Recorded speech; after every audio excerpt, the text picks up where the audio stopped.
Part 1. There were no wolves in the region, but once an animal had strayed during the night, and the boy had to spend the entire night next day searching for it.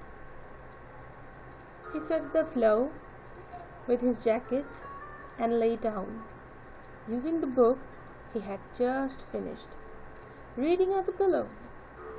He told himself that he would have to start reading thicker books. They lasted longer and made more comfortable pillows. Assalamu alaikum everyone, welcome to Bangla Budhi, and this was our part 2 of The Alchemist by Paulo Coelho. চলুন এটা grammar dissection আমরা দেখে নিই. Well, first লাইনটাই maybe ছিল পার্টে that an animal had strayed. হ্যাঁ, আপনাদের সবার আগে একটা কথা বলি, আপনি যখন স্ট্রেট কথাটা বা স্ট্রে কথাটা বা স্ট্রেইং কথাটাকে ডিকশনারি বা এনি কাইন্ড অফ গুগলে সার্চ দিবেন, প্রথমেই আসবে হচ্ছে বিচরণ করে বেড়ানো, ঘুরে বেড়ানো. আমিও কনফিউজড হয়ে গিয়েছিলাম যখন আমি ফার্স্ট শুনেছিলাম যে এটার অ্যাকচুয়াল মানেটা হচ্ছে এটা, বিকজ ওটার সাথে না আমি ওই লাইনটার কোনো মিল পাচ্ছিলাম না. আমাদের এই পার্টটায়, গল্পের এই পার্টটায় যে লাইনগুলো আছে সেই লাইনটার সাথে আমি মিল পাচ্ছিলাম না. বিকজ বিচরণ করে বেড়াচ্ছে সেটার সাথে তাহলে কেন ছেলেটা মানে আবার খুঁজতে যাবে? যখন একটা সেন্টেন্সে স্ট্রেট কথাটা পাস্ট টেন্সে থাকে তখন জিনিসটাকে আপনি বিশেষ করে অ্যানিমেলের ক্ষেত্রে, যেহেতু animal they can be like তারা পথভ্রষ্ট হতেই পারে, হ্যাঁ, যেহেতু তারা প্রাণী, তাদের একটা নির্দিষ্ট গণ্ডির মধ্যে রাখা হয়. সো অ্যান অ্যানিমেল হ্যাড স্ট্রেড বলতে ওই সিচুয়েশনটায় এখানে পথভ্রষ্ট বোঝাচ্ছে. হ্যাঁ, মানে আপনি যদি এখন বলেন যে তাহলে তারা বিচরণও করতে পারে, সেটাও একদিক থেকে ঠিক, কারণ অ্যানিমেল তো বুঝে না যে পথভ্রষ্ট হয়েছে কি হয়নি, কিন্তু তাদেরকে যে সার্কেলের ভিতরে রাখা হচ্ছে সেই সার্কেলের বাইরে যাওয়ার মানেই হচ্ছে যে রাখাল অ্যানিমেলগুলোকে, মানে ওই ভেড়াগুলোকে যে চালাচ্ছিল তার জন্য কিন্তু পথভ্রষ্ট হয়ে গেছে এই প্রাণীগুলো. সো এখানে আমি যদি বলি পথভ্রষ্ট হয়ে গেছিল বা বাইরে বিচরণ করছিল, বোথ আর সেম থিং. হ্যাঁ, অ্যান অ্যানিমাল হ্যাড স্ট্রেড, পথভ্রষ্ট হয়ে গেছিল অথবা বিচরণ করে বেড়াচ্ছিল. লে বেসিক্যালি আমরা জানি মানে হচ্ছে পাড়া, ডিম পাড়া, লে ডেগ, এটা সেটা. বাট লে ডাউন মানে মাটিতে নামিয়ে রাখা বা শুইয়ে দেওয়া. তো মানে যখন আপনি কোনো সেন্টেন্সের সাথে এরকম আপনার সিমিলার ওয়ার্ডগুলো খুঁজে পাবেন, সেটার মানে কিন্তু এটা না যে আমি যেটা শিখেছি সেটাই হচ্ছে এখানে বসবে. সবসময় কোনো কিছু পাড়াকে লে বলে এটা এটা ভাবা ঠিক না. আপনাকে সবসময় কোনো নতুন সেন্টেন্স যদি আপনি দেখেন, সাথে যদি কোনো সিমিলার সেন্টেন্স থাকে আর আপনি সামহাউ ওটা থেকে একটা সেন্টেন্স অ্যাজিউম করতে চাচ্ছেন যে ওটার অর্থ কী হবে, তখন আপনার উচিত হচ্ছে আপনি দেখবেন ওই সময় ওই সেন্টেন্সটার কি অর্থ যুক্তিযুক্ত হবে বা ওখানে উপযুক্ত কি হচ্ছে. হ্যাঁ, তো লে ডাউন বলতে এখানে বেসিক্যালি মাটিতে শুইয়ে দেওয়া বলছে, কোনো কিছু পাড়া বলছে না. সুইফট এটা নর্মাল ওয়ার্ড, এটা নর্মালি আমরা ঝাড়ু দিই যেটা, সেটাই এটা আমি তবুও দিলাম যদি ক্লিয়ার কনসেপ্টের জন্য. Okay, so the next slide is very exciting. এখানে বেসিক্যালি ফক্স নিয়ে কথা বলছিল উপরে মেবি. তো ফক্স নিয়ে দেখতে যে আমার অনেক কনফিউশন থাকে. উলভারিন, তারপর আপনার ফক্স, এগুলা সেম লাগে আমার কাছে. তো এটার বাংলাটাকে পরিষ্কার করে নিই. উলফ মানে আমরা নেকড়ে জানি, ফক্স বা জ্যাকেল মানে আমরা জানি শিয়াল. অনেকে ওখানে আপনি যদি দেখেন তাহলে হবে কি বাংলায় একটা শ্রীগাল লেখা থাকে আর একটা শিয়াল লেখা থাকে. শিয়াল বা শ্রীগাল হচ্ছে কি এটা সংস্কৃত শব্দটা, ঠিক আছে, আর শিয়াল হচ্ছে যেটা আমরা নর্মালি চলিত ভাষায় মানে ক্যাজুয়ালি ইউজ করে থাকছি. তো ওটা নিয়ে কোনো কনফিউশন নেই, কিন্তু আপনি যখন ইংলিশে মানে ইংরেজি ভাষাতে যখন আপনি বলছেন তখন প্রত্যেকেরই ডিফারেন্ট অর্থ বহন, ভিন্ন অর্থ বহন করছে। কারণ ফক্স একরকম দেখতে, জ্যাকেল একরকম দেখতে, কায়োটি একরকম দেখতে, উলভস একরকম দেখতে, উলভারিন আর একরকম দেখতে। I know it's confusing, but let me clear ইট। এরা হচ্ছে ক্যান্ডি, মানে পুরা কুকুর জাতির, এটাকে কি বলে, ফ্যামিলি ট্রি বলতে পারেন। তো ফার্স্টে একটা কনফিউশন আপনাদের দূর করি, সেটা হচ্ছে উলফ ভার্সেস উলভারিন। হ্যাঁ, উলফ কমনলি ফরেস্টে দেখা যায়, ওয়ারেস আমরা যখন উলভারিন কথাটি ইউজ করি সেটা হচ্ছে কি আর্কটিক প্লেস, মানে নর্দার্ন হেমিস্ফিয়ারের দিকে পাওয়া যায়। নর্দার্ন হেমিস্ফিয়ার বলতে কোনটা বোঝাচ্ছি, আমাদের উত্তরে যেই মানে আমাদের শীতমণ্ডলী মানে শীত প্রধান দেশ যেগুলা, সেখানে যেই ফক্সগুলো, যেই উলফগুলোকে দেখা যায় সেগুলোকে আমরা উলভারিন বলি। সাধারণত উলভারিন কিন্তু সাদা, মানে খুব কালোর দিকটা খুব কম থাকে, বাট সাদা থাকে, বেশ বড় আকারে, বড় এবং সাদা থাকে। হ্যাঁ, আর এখানে আর একটা মজার নোট আউট করার মতো, সেটা হচ্ছে কি উলফ যারা মানে উলভারিন সবসময় আপনার আলাদা থাকা পছন্দ করে। সেখানে যেটা নর্মালি উলফ মানে যেটা নর্মালি ফরেস্টে দেখা যায়, তারা আবার প্যাক, দলবদ্ধ হয়ে থাকা পছন্দ করে। উলফ, অনেকগুলো উলফকে বলা হয় প্যাক।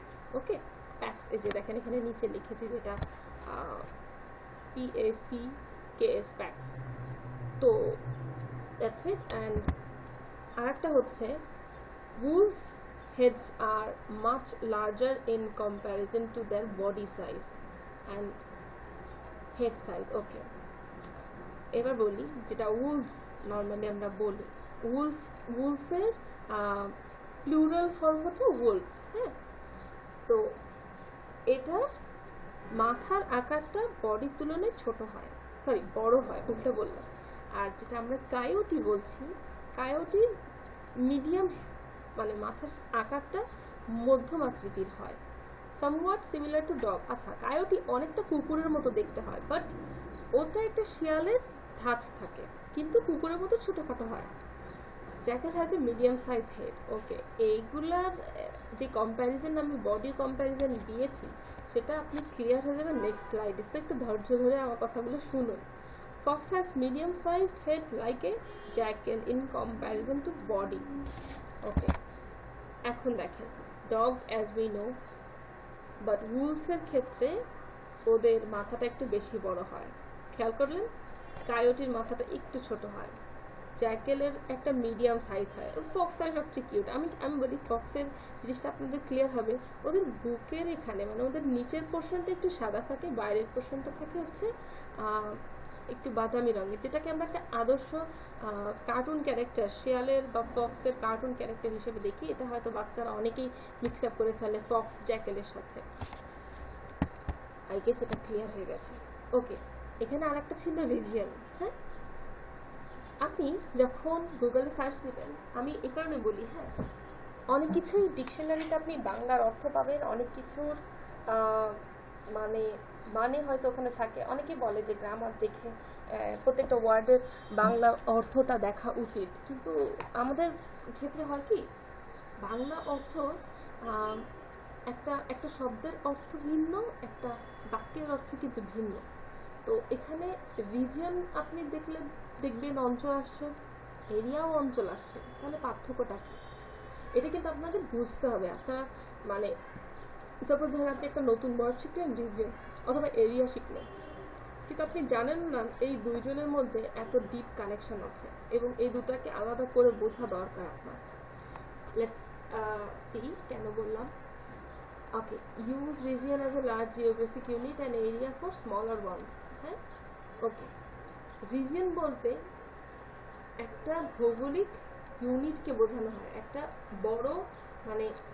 বড় পোর্শন ধরে, যে এই রিজিয়নটা ধরে, যেমন ঢাকার এই রিজিয়নটা ধরে, অথবা ঢাকা বলার দরকার নেই, উত্তরের এই রিজিয়নটা ধরে, দক্ষিণের এই রিজিয়নটা ধরে। হ্যাঁ, ওই অঞ্চল ধরেন উত্তর অঞ্চল, দক্ষিণ অঞ্চল, এভাবে। Area for smaller one, also keep your usage consistent. আচ্ছা,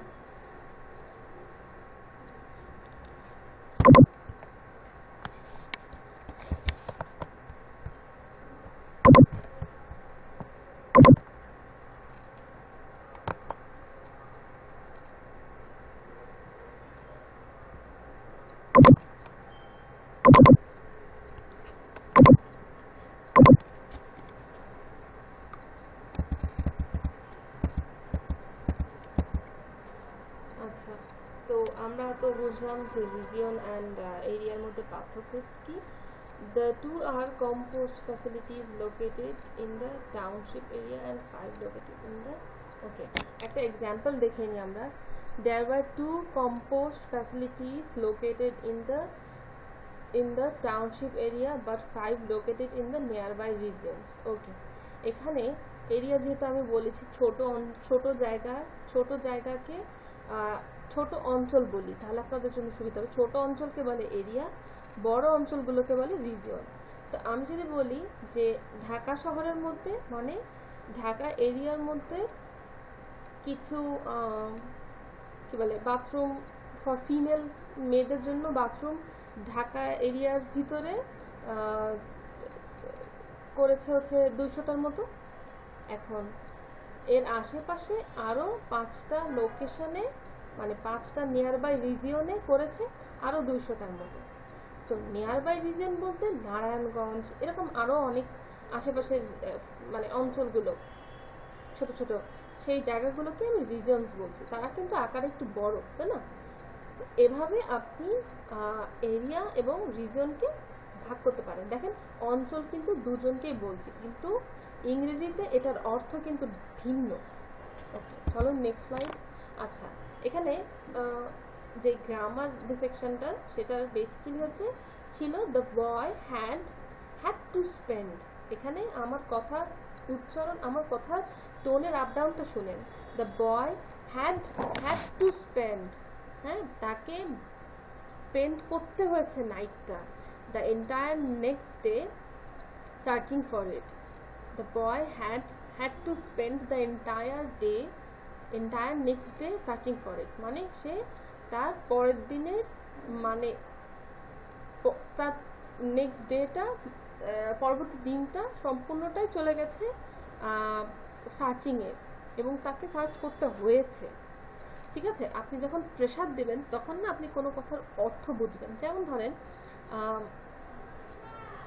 আমরা অনেকেই সূরা বলি বা আমরা অনেকেই মন্ত্র বলি, কিন্তু যে পণ্ডিত সে কীভাবে মন্ত্রটি বলছে আর যে একজন আলেম বা একজন হুজুর বা যে যথেষ্ট জ্ঞান আছে সে কিভাবে সূরাটা পড়ছে তার মধ্যে কিন্তু পার্থক্য আছে। তারা উচ্চারণটা জানে, কোথায় থামতে হবে কোথায় থামতে হবে যা জানে, তখন যে কিন্তু একটা অর্থবহ সূরা হয় বা একটা অর্থবহ মন্ত্র হয়। ব্যাপারটা ঠিক এমনই, আপনি যখন কোনো সেন্টেন্স পড়ছেন সেটার যদি অর্থটা আপনি বোঝেন এবং এমফাসাইজ দিতে জানেন যে কোথায় প্রেশার দিতে হবে কোথায় প্রেশার দিতে হবে না, তাহলে কিন্তু আপনি অর্থটার মানে আরও ক্লিয়ার হয়ে যাবেন। হ্যাড টু বলতে আমরা কোনো নেসেসিটি বা অব্লিগেশনকে বোঝাই, মানে প্রয়োজন ছিল। এটা পাস্টে, যেহেতু হ্যাড বলেছি, হ্যাড হচ্ছে পাস্ট টেন্স, তো পাস্টে কোনো কিছু বাধ্যতামূলক করা লেগেছে সেক্ষেত্রে আমরা হ্যাড টু ইউজ করি। হ্যাডের পরে হ্যাড টু পুরোটাই একটা ছোট্ট ইটসেলফ আ ওয়ার্ড। ঠিক আছে, যেহেতু আমি বলেছি না, যেহেতু গল্পের ওখানে আমরা ওই পার্টি কি দেখলাম যে বিচরণ করে বেড়াচ্ছিল বা পথভ্রষ্ট হয়ে গেছিল ওর পালের থেকে কিছু ভেড়া, তো এটার মানে কি বোঝায় ছেলেটাকে নেক্সট ডেতে বাধ্য হয়ে তাদের খুঁজতে হয়েছে। ঠিক আছে, চলুন নেক্সট স্লাইডে যাই। এটা হচ্ছে সিনোনিমস, মানে হচ্ছে কি বলে ওটাকে বাংলায় সমার্থক শব্দ। হ্যাঁ, সমার্থক শব্দ। তো এখানে একটা সেন্টেন্স ওখান থেকে নিয়েছি, সেটা ছিল হচ্ছে নেক্সট ডে। নেক্সট ডে মানে কিন্তু টুমরো। আমি কিন্তু এখানে লিখতেও পারি দ্য এন্টায়ার না বলে দ্য এন্টায়ার যেহেতু বলেছি তাই নেক্সট ডেকে স্পেসিফিক্যালি বলছে। স্পেন্ড টুমরো সার্চিং ফর ইট বলতে পারি, বা দ্য ভেরি নেক্সট ডেও বলতে পারি, আফটার ডে আফটারও বলতে পারি, দ্য ফলোয়িং ডেও বলতে পারি। হ্যাঁ, তো এগুলো এই সিনোনিমসগুলো আপনি যখন জানা থাকবে তখন হবে কি আপনি ওয়ার্ডের সাথে আরও খেলা করতে পারবেন, সুন্দর সুন্দর ওয়ার্ড রেডি করতে পারবেন, তৈরি করতে পারবেন। তো আই থিঙ্ক সিনোনিমসগুলো জেনে নেওয়া ভালো, যেটা আমি অনেক বড় করে লিখেছি, আশা করি বোঝা যাচ্ছে। সবসময় ওয়ার্ডের সাথে, আচ্ছা এখানে কমফোর্টেবল বলেছিলাম, তো আপনি কোজি ওয়ার্ম দুটোই বলতে পারেন। ঠিক আছে, এটাও একটা one kind of synonyms. He swept the floor with his jacket. with or by can be used. আচ্ছা, এখানে সে তার জ্যাকেট দিয়ে ফ্লোরটাকে মুছেছিল, এটাই তো দাঁড়ায়। উইথ বা আমরা বাইও ইউজ করতে পারি। অ্যাজ ইউ ক্যান সি এখানে পুরো ডিসেকশনটার স্পেসিফিক্যালি কী কী ওয়ার্ড আমরা ইউজ করছি সেগুলো এখানে দেওয়া হয়ে গেছে। Thank you for watching. Wait for the next video. আসসালামু আলাইকুম। নয়া যাত্রা কি ল্যাপটপ